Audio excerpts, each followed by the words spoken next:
Hello, and thank you for tuning in. Throughout April, which is Black Women's History Month, a coined term by my friend, wrestling aficionado Daryl Dr. D. Johnson, I'm posting content celebrating the Black women trailblazers who made history as world-famous wrestlers in the 1950s and 60s. I made a documentary about these courageous women called Lady Wrestler, and it's available to watch on Amazon Prime Video. This video features an interview with Amber Rodriguez, who is carrying on the legacy of the Black women trailblazers. This interview was originally featured on the podcast Lady Wrestler, the story behind the story, which features bonus content from the documentary.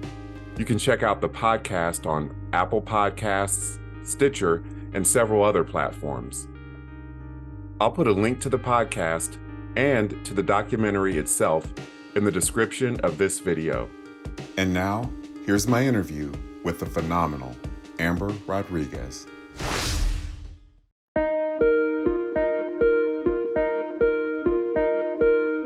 Hello, and welcome to another edition of Lady Wrestler, the story behind the story. This podcast expounds on issues explored in the documentary Lady Wrestler, the amazing untold story of African American women in the ring, which is now streaming on Amazon Prime Video. I'm Chris Bournet, and I directed the documentary.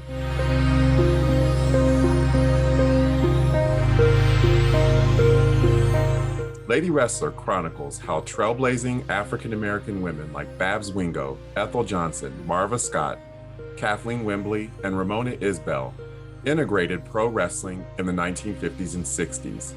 These women were to wrestling what Jackie Robinson was to Major League Baseball. So here's a question with no easy answer. What can wrestlers, wrestling fans, promoters, and everyone in the industry do to ensure that the sacrifices that were made by those original legends will not be in vain? What will it take to bring about continued progress for women, especially women of color, in the wrestling industry? Here to share her perspective is wrestling superstar Amber Rodriguez.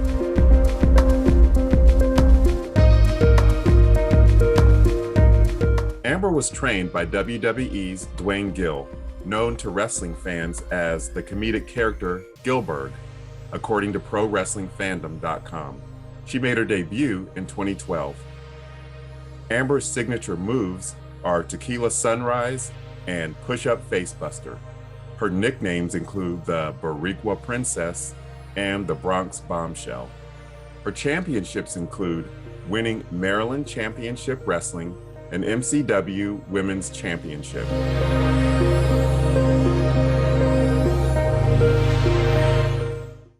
Now, just a heads up, Amber and I did our interview via Zoom, so the connection was a little choppy, and there are certain places where the audio is a little rough.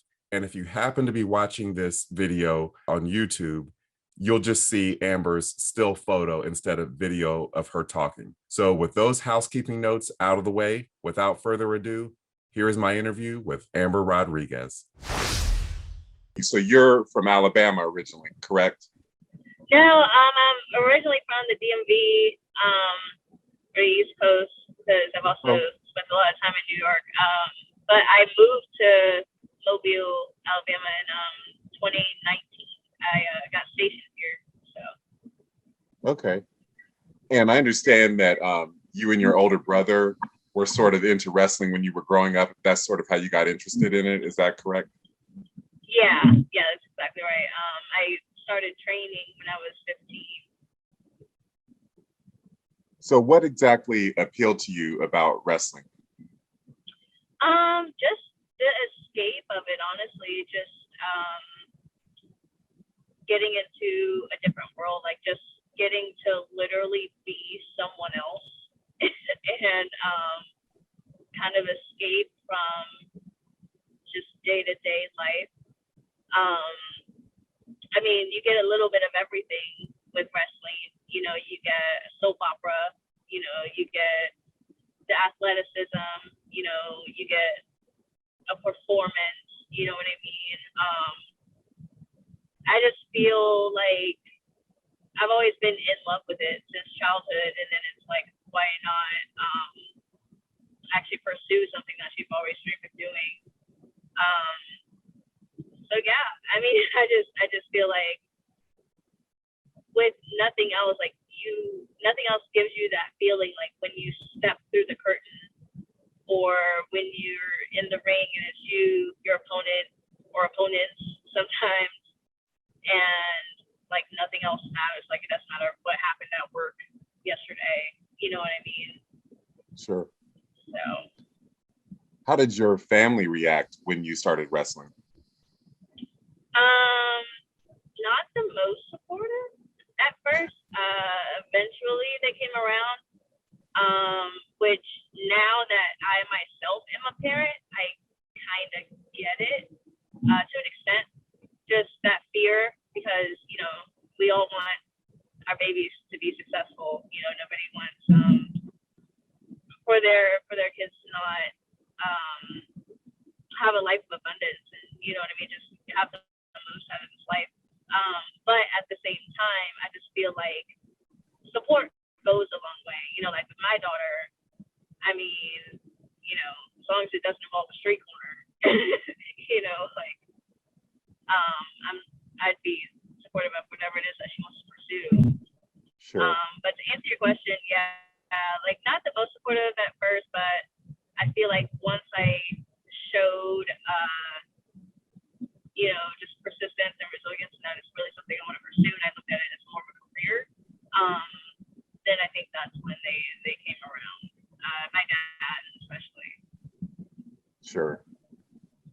So, how do you feel that over the years, how has women's wrestling progressed or advanced, or do you feel it's advanced? Do you feel like wrestlers like yourself are taken seriously for the hard work that you put in and the talent you have, or is that something that's kind of still evolving? I'm sorry, you were muffled a little bit. Are you asking, do I feel that I'm being taken seriously? Yeah, well, women in general. Do you feel that? Women in general. Yeah. Do you feel that that's something that's something that's advanced in recent years, or do you feel like that's that's an area where progress still needs to be made? Yeah, a little bit of both. So, on camera, women's wrestling has evolved so much and still evolving, and it's come such a long way. I mean, I said it on a podcast recently, like we've come so far from the lingerie pillow fights and bra and panties matches, you know what I mean, and to main eventing, to two Black women main eventing WrestleMania. Like it's amazing, the growth, but off camera, we still have a lot of progress to make. Like off camera, it really hasn't gotten anywhere as far as like, just having more female trainers, more female creative writers, just more women in leadership roles, more female decision makers, more female agents. So yeah, backstage it's a lot of growth that still needs to happen. But on camera, we've really come a long way.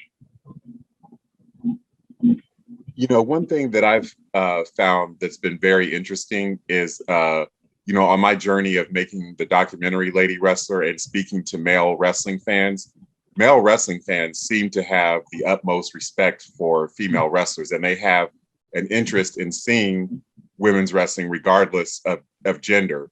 So it seems like the demand is there for women's wrestling among the fans, but it almost seems like the industry hasn't caught up with the fans. And what do you think the role of the fans is in advancing women's wrestling? Do you think it's just, fans posting more about women's wrestling on social media and, tagging the promoters and the organizations, or just kind of, tuning in greater numbers to the matches and coming out in greater numbers to the matches? What can the fans do to help advance women's wrestling?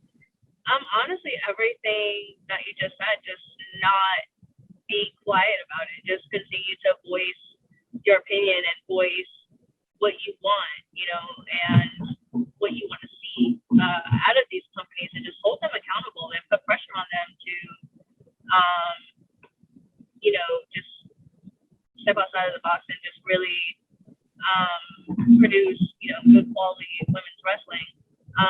a lot of places are doing it, and there's a lot of fans that, are showing their love for it and just, demanding more of it and just showing their respect for it. And it's great, so as long as that continues to happen, then I think it'll continue to progress. Because, on an indie level, there's still so many promoters or promotions that, I don't see the value in it, or, like they just want to throw in a random women's match with two girls that like just graduated from wrestling school. And it's like, no shade, but, it's just not cutting it anymore. There is value in it. There's so many options out there now. There's so much diversity in women's wrestling also these days that isn't being celebrated enough, even to where, at a certain point, your female wrestler, she probably more than likely didn't have tattoos, or were told that that wasn't marketable, or had to have a certain shape, look a certain way, or, be a certain size. To whereas now you've got women that are all different shapes, sizes, colors, tattoos, piercings, all types of stuff. And just that diversity should be celebrated so much more. I know I kind of got off into the weeds, but yeah, I feel like the more fans express these things and notice these things, the more that other people would see that, okay, this is marketable, this is, profitable. So, because that's what it's all about at the end of the day, is money. It's a money game at the end of the day. Absolutely. And the women that I interviewed for Lady Wrestler, they talked about their day back in the 50s and 60s and how Black women especially had to work harder. Not women, first of all, had to work harder than the men to be taken seriously, but Black women had to work doubly hard to even be taken as seriously as their white female counterparts. Do you still find that to be the case, or has that maybe gotten a little better? It's gotten a little better. Again, we still have a long ways to go. I feel like, we pay homage and we thank the women that broke down those barriers and opened those doors, you know what I mean? Like Sweet Georgia Brown, or like Jazz, Jacqueline, like, just looking at a woman of color, like as a little girl, like saying, okay, this can be me someday, like it's possible, But these days, I feel like it's gotten a little better, but I do feel like, there can be, like I said, just the diversity can be celebrated more and just, pointed out more. And, it's trying to,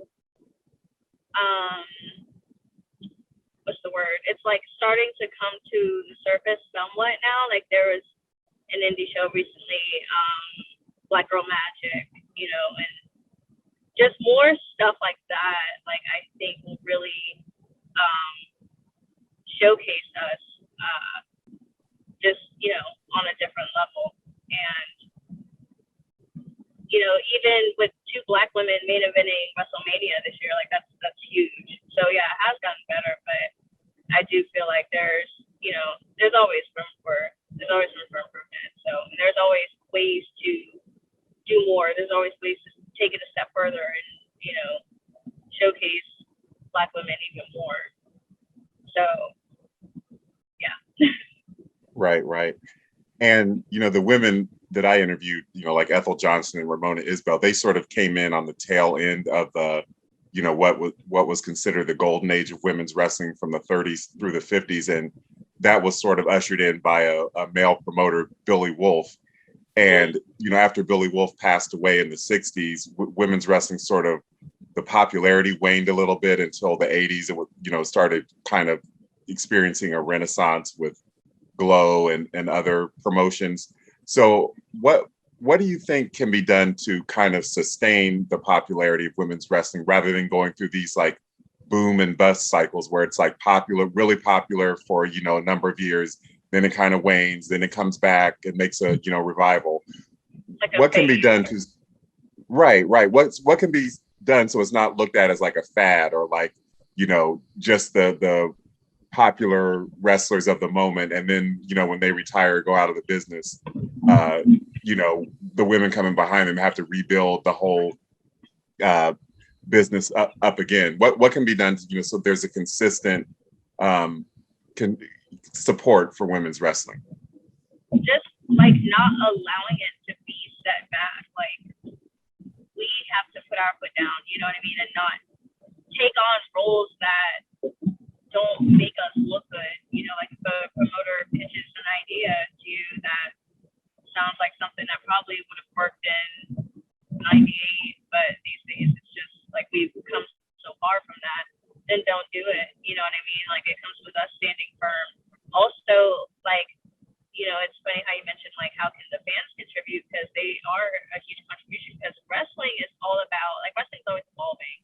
Wrestling's always about what's trending and, you know, just keeping up with the times and keeping up with, you know, trends and what's current. And, you know, so I feel like as long as women's wrestling stays a topic, as long as it stays in the conversation, then it'll kind of,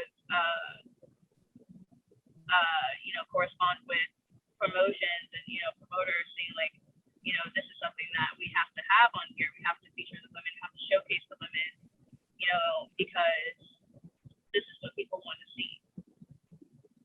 Right. If that makes sense. Absolutely. So for you, what is your training regimen like? Do you have like a different training regimen when you have a big event or big match coming up, as opposed to like your just daily kind of maintenance training regimen? I stay ready so I don't have to get ready.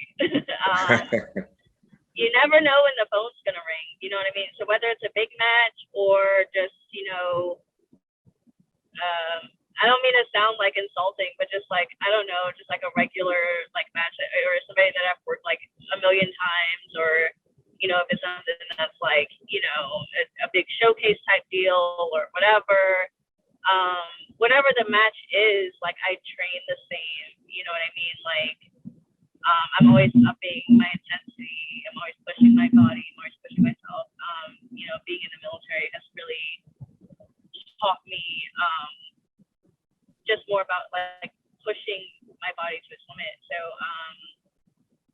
yeah, I train at Elevate Pro every Monday. Except this week I didn't go on Monday, so I'm making up for it by going today. So yeah, I train at Elevate Pro at least every week. And then the gym, I actually go to the gym on my lunch break at work, and then again when I get off work, and then I'll head to training, or, you know, like I'll just go run around with my daughter or whatever. Like I always try to stay pretty active. And then even after training or after my other job being an esthetician, you know, sometimes after that, I'm still like a week, if I still have some energy, then I'll go for a run or something like that. So I'm always moving around. And yeah, that's what it's really about. And then, you know, for me, like I gotta keep myself disciplined with training, because like my weight fluctuates so much. So yeah, I always say like, you never know when the phone's gonna ring. So just, you know, you gotta keep in good shape and you gotta keep busy. Sure. I know you said you would support your daughter in whatever she decides to do. Has she expressed an interest in wrestling, or is that something that she's even, you know, into? How old is she? Well, she's 3, so right now she wants to be a Oh, princess. okay. Okay. which she can absolutely do. But I'm like, you want to be a queen, like aim higher. So, but yeah, she likes wrestling. But yeah, she hasn't really, you know, she's only 3, so. Sure. But she's very like, into um, just being athletic in general. Like she dances, she works out with me actually. We go jogging together sometimes and I have to keep up with her. So yeah, she's gonna be a fit girl. Absolutely. Apple doesn't fall far from the tree, as they say. Right. Yeah. Awesome. And how can people follow you on social media? What are your handles? So Instagram and Twitter are the same at one Amber Rodriguez. And Facebook fan page Amber Rodriguez. I also have my very own line of skincare products. So on Instagram it's Ashley Renee Beauty LLC, and then we also have our website ashleyreneebeauty.com. Congratulations on the skincare line. How did you get interested in that? Was sort of being an entrepreneur, was that something that kind of always appealed to you? So it kind of happened by accident. Oh. So my sister, who is co-owner, it was completely her idea. She made her own. She didn't like any of the lip scrubs she would buy in the store, so she made her own lip scrub. And she's like, I'm thinking about like giving people samples and stuff, and I'm like, girl, like you need to sell this, like it's really good. And so then I was like, oh, I can make a body scrub, and then it turned into, she's like, well, I can make a highlighter too, and I'm like, well, I can make lip gloss. She's like, well, I can make it. I'm like, we can make all these things and like sell it like a product line. So that's how that happened. Awesome. Well, Amber, you sound like a very multifaceted and busy woman. If you like this video, please leave a comment, share it, and subscribe to my channel.